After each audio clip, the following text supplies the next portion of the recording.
The Incredibles might be one of Pixar's most perfect movies, but what if I told you that what we saw on screen was only half the story?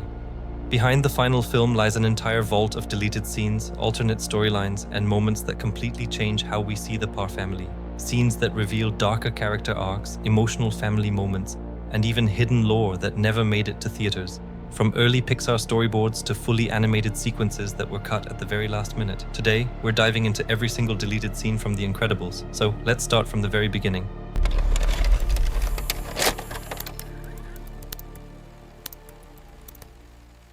In the final movie, The Incredibles opens with the glory days, fast-paced hero rescues, witty interviews, and the fall of superheroes as lawsuits end their golden era. It's bright, bold, and nostalgic, showing us exactly who Mr. Incredible once was and how far he's fallen by the time we see him 15 years later. But in the deleted version, Pixar originally planned something much darker, a version where a character who would later become one of the film's most important figures doesn't survive the opening act. It was a shocking start, one that would have changed the tone of the entire story and redefined everything we thought we knew about The Incredibles. It starts calm and uplifting. Mr. Incredible and Elastigirl have just relocated, settling into a quiet suburban neighborhood, trying their best to live like everyone else. They're at a sunny backyard barbecue, surrounded by friendly neighbors, laughing, smiling, finally feeling like they might fit in. For a moment, it feels normal, but then Bob makes a mistake. While helping to cut the steaks, he slips, and the knife comes down on his hand. Of course, nothing happens, but everyone around him saw it. Thinking fast, Bob lets out a dramatic scream and grabs a bottle of ketchup, splattering it over his hand to make it look like blood. The neighbors panic, rushing to help, while he desperately signals Helen to play along. She catches on instantly, pretending to freak out as they hurry him toward the car. Moments later, they speed off,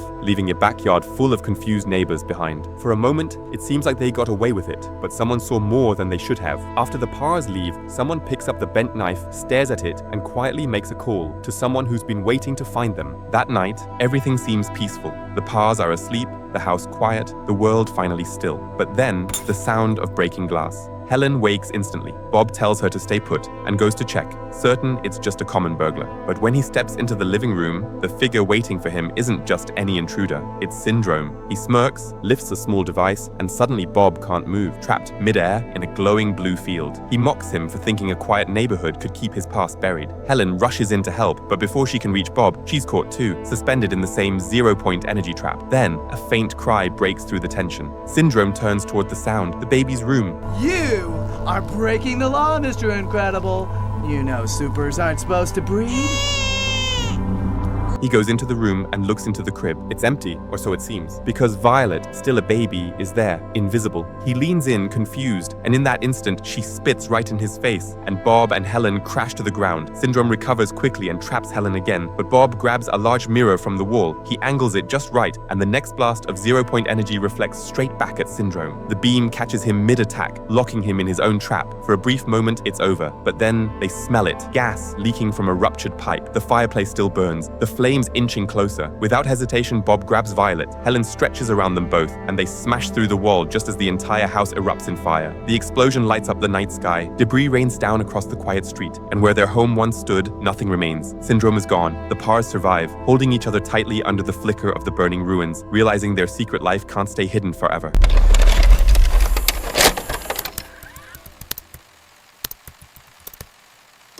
After that moment, Bob's life only keeps spiraling downward.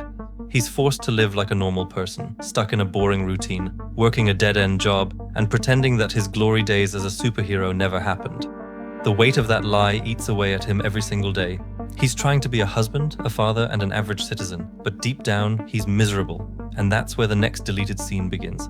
In a deleted scene called Bob in Traffic, Bob Parr is stuck in an endless traffic jam, trapped in the same soul-crushing routine he's been living every day since superheroes were banned. He's surrounded by cars honking, people yelling, and the weight of his normal life pressing down on him. Suddenly, a criminal on a motorcycle bursts through the traffic, weaving between cars as police chase behind. Without even thinking, Bob's instincts take over. He extends his arm out of the window, and the biker slams right into it, crashing to the ground. Bob steps out calm and confident and hands the criminal over to the police. But instead of thanking him, Found this piece of... Police business, sir. Please return to your vehicle. Hey, I'm just here to help. I don't mean to... Return to your vehicle, sir, now. Hey, listen, buddy. There a problem here, Ken? the officers snap at him to get back in his car, saying it's police business and none of his concern. It's a small moment, but a painful one. A reminder that the world doesn't want him to be who he truly is. That humiliation, that bottled up frustration is exactly what builds up to the next scene.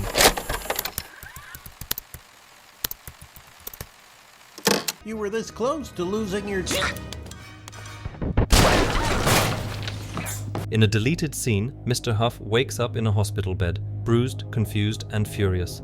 But before he can tell anyone what really happened, government agent Rick Dicker quietly enters the room. He places a strange memory-erasing device on Huff's head, explaining that no civilian can ever know the truth about supers, but Huff's mind resists, clinging to fragments of what happened. Gas. No, it was fire. It was a ruptured gas main. No, it was fire. Dicker is forced to increase the power, wiping away every trace of the event, every detail, every memory, gone. Pixar scrapped the scene for being too intense for younger viewers, but it shows just how far the agency would go to protect the secret world of superheroes.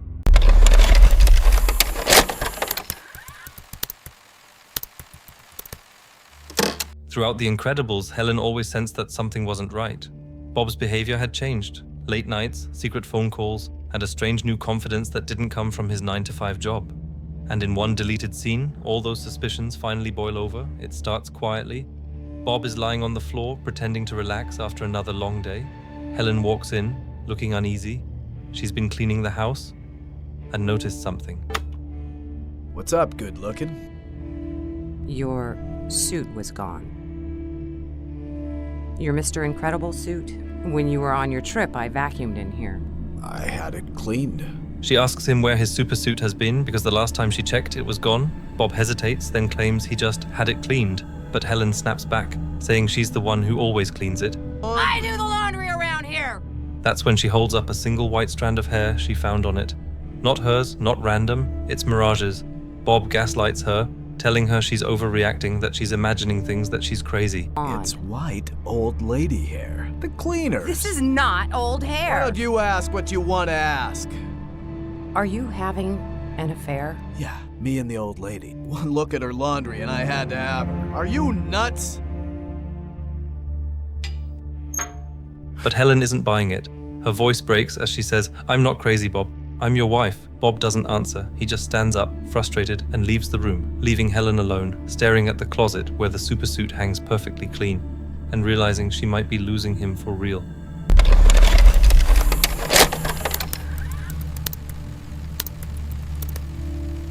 That's when the second deleted scene begins. Helen's nightmare. She dreams of Bob surrounded by beautiful women. They cheer as he bench presses the couch they're sitting on, laughing, proud of his strength. Then the women lift him up, carrying him on the same couch like a trophy. Helen tries to reach him, still dressed in a maid's outfit, gathering laundry from the floor. But the clothes start to move. They wrap around her arms, her legs, pulling her backward.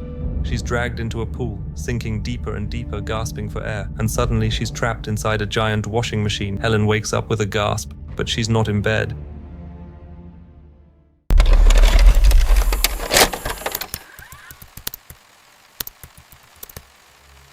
After discovering the repaired damage on Bob's old suit, Helen immediately suspects that Edna knows more than she's letting on.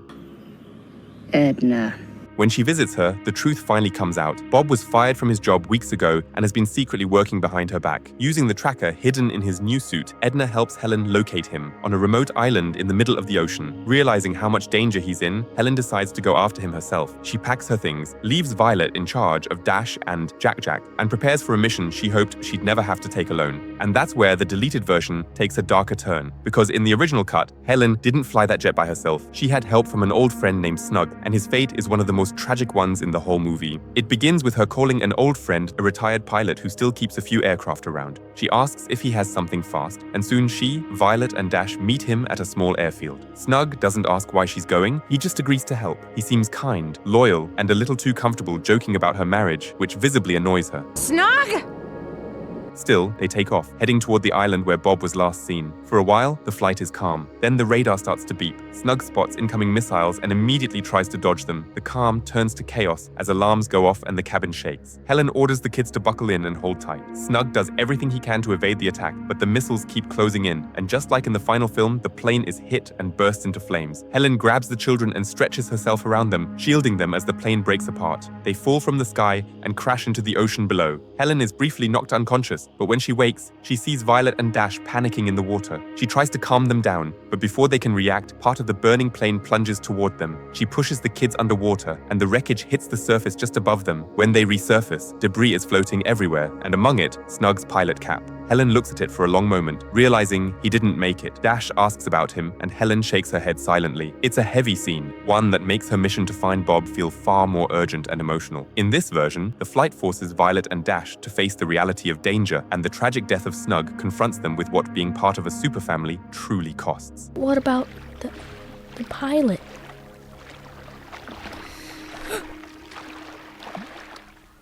That's it, folks. We really hope you guys enjoyed it. This was actually our first ever long-form video. Took a lot of time and work, so if you liked it, drop a like and tell us what you think down below. Thanks for watching 2 Lore Guys, and we'll see you in the next one.